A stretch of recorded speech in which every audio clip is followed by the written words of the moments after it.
complications de l'infertilité chez les hommes. Donc, vous voyez bien que par un petit calcul, par un petit indice, on peut vraiment éviter beaucoup de complications et donner une meilleure prise en charge de nos patients. Donc, une étude récente qui a été faite, qui a été menée en Suède et qui a pris une population quand même assez importante, donc sur un échantillon donc pour rechercher les protéines sensibles dans la détection de la sensibilité à l'insuline. En fin de compte, cette étude s'est révélée que au lieu de doser, comme je disais tout à l'heure, par des biopuces et encore des investigations de biologie moléculaire très coûteuses, donc ils ont recherché sur 92 protéines. Finalement, il s'est avéré qu'en conclusion finale, tout ça, il faut éviter tout ça, juste calculer l'indice de HOMA et vous avez vos règles. Le dosage, donc d'abord, l'insulinémie, je suis biochimiste, donc systématiquement je parle de dosage, c'est moi qui le fais au niveau de mon service. Donc, l'insulinémie se fait par chimie luminescence et le dosage de la glycémie se fait par méthode bien sûr conventionnelle, par l'exokinase. Donc, la valeur visuelle doit être inférieure à 2,4. Il existe bien sûr des contraintes préanalytiques qu'il faut prendre en considération. D'abord, il faut que le malade soit à jeun. N'oubliez pas, pour l'insuline, ce n'est pas obligatoire, mais pour la glycémie, c'est obligatoire. D'accord? Parce que des fois, le malade dit, même les mêmes fiches de sucre, mais le lait il est sucré. Donc, voilà. Donc, il faut éviter toutes ces interactions. Il faut minimum un jeûne, minimum, je dis bien, de 10 heures.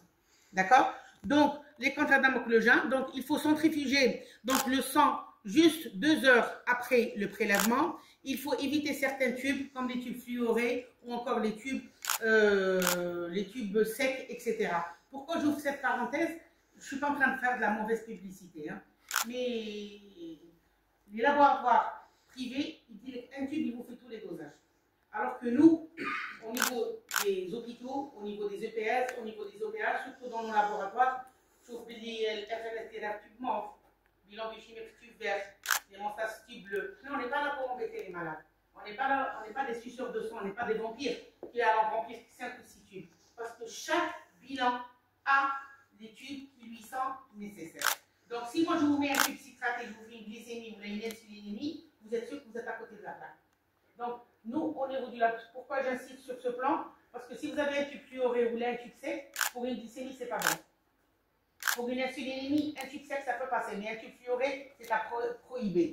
Donc, il faut vraiment être dans les bonnes conditions analytiques. Parce qu'un bon prélèvement vous permettra d'avoir un bon résultat et une bonne analyse effectuée par la suite. Donc, comment on va interpréter, ça c'était juste une petite parenthèse que j'ouvrais et qui me tient à cœur parce que on a tendance à négliger ces conditions préanalytiques, mais je vous assure que vraiment le résultat final n'est finalement dépendant que de ces conditions préanalytiques. Donc, de ces résultats, donc, interprétation et conduite à tenir. Donc, si vous avez un HOMA qui est supérieur à 2,4, donc vous signez d'emblée l'insulino-résistance. Donc, il permet de mettre en évidence donc, cette résistance avant même l'apparition du diabète et ainsi de proposer aux patients des mesures hygiéno-diététiques et l'introduction d'un traitement pour diminuer cette insulino-résistance. C'est-à-dire que l'indice de l'HOMA vous permet d'identifier cette insulino-résistance avant même l'apparition du diabète. Donc, si on donne des règles, on verra par la suite la conduite à tenir. Si on respecte certaines règles, si on prend certaines mesures, on verra que en agissant, je ne dirais pas annuler, mais retarder le développement de ce diabète. Alors, ces résultats donc, doivent être confrontés aux données cliniques, donc bien sûr avec le tour de la taille, la pression artérielle et les données biologiques, notamment le dosage du HDL, le bon cholestérol que vous appelez, les triglycérides, la glycémie à jeun, afin de mettre en évidence le syndrome métabolique. Il faut dire une chose que presque 40% de la population algérienne, sinon plus, souffre du syndrome métabolique. Alors, l'arbre décisionnel un petit peu, donc nous avons les critères cliniques, donc ce que je viens de dire, le tour de taille, bon j'ai mis européen, c'est un peu plus, malheureusement, donc la pression artérielle, elle est entre 13 mm de mercure et 85 mm de mercure. Les signes biologiques, un HDL bas est un mauvais signe, des triglycérides qui dépassent les 1,5 et la glycémie à jeun qui est élevée. Donc il suffit d'avoir entre les critères cliniques et les critères biologiques, je n'ai pas de cure. Voilà. Entre les critères cliniques et les critères biologiques, il suffit d'avoir 3 critères ou plus. On parle déjà de la présence d'un indice d'un syndrome métabolique. Ajoutez à ça, si vous avez un OMA qui est positif, qui est supérieur à 2,4, donc vous êtes sûr que vous êtes en situation d'insulinorésistance et de risque de développer un diabète. Vous complétez par le bilan lipidique adéquat, le dosage de la peau B ou encore de la peau A. Donc, et là, vous êtes sûr de mettre en évidence les risques de coronaropathie.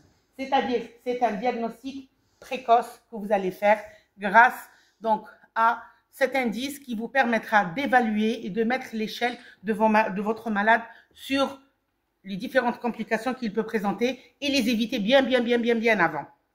Donc, un indice de OMA faible, l'interprétation, il est considéré comme indiquant une bonne sensibilité à l'insuline et bien sûr une fonction pancréatique correcte. Donc, l'interprétation, un indice de OMA supérieur à 2, est considéré comme un indiquant majeur de l'insulinorésistance et l'altération de la fonction pancréatique. Si vous arrivez à rétablir la fonction pancréatique, vous arriverez à retarder l'évolution de votre diabète. Alors, les facteurs contribuant à un indice de OMA élevé, donc j'ai mis cette plaque, donc il faut essayer de marcher de façon rapide. Renforcer le muscle. Vous savez que le muscle est un grand consommateur de glucose. Donc, faites un peu de musculation pour consommer ce glucose excédentaire toxique qui est dans votre organisme. Gérez votre stress, donc par une bonne respiration, parce qu'il faut savoir que le stress va permettre l'induction de la sécrétion du cortisol qui lui-même va affecter, donc qui va interférer avec l'insuline. Enfin, il faut optimiser le sommeil. Comme je disais tout à l'heure, il faut viser minimum 7 heures à 8 heures de sommeil par nuit pour nous, pour nos enfants, pour tout le monde. Pourquoi? Parce que le sommeil est réparateur et il permet donc si vous voulez, le changement de style de vie, la présence de complications. Vous avez une hypertension, vous avez un bilan lipidique qui est très perturbé. Donc, les antécédents familiaux importants de diabète. Donc, là, et l'apparition de signes inhabituels comme une fatigue excessive ou une soif intense avant même la perturbation de la glycémie, là, il faut consulter. Il ne faut pas hésiter à aller vers votre médecin, ne serait-ce donc, il faut aller vers votre médecin quand vous voyez que, parce que vous savez, avant d'être malade, le corps nous envoie des signes. Avant d'être malade, le corps nous envoie des signes. On a une asthénie, on a un trouble du sommeil, on est irrité. Tout ça, c'est des signes que votre corps vous envoie. Il faut être à l'écoute de soi-même.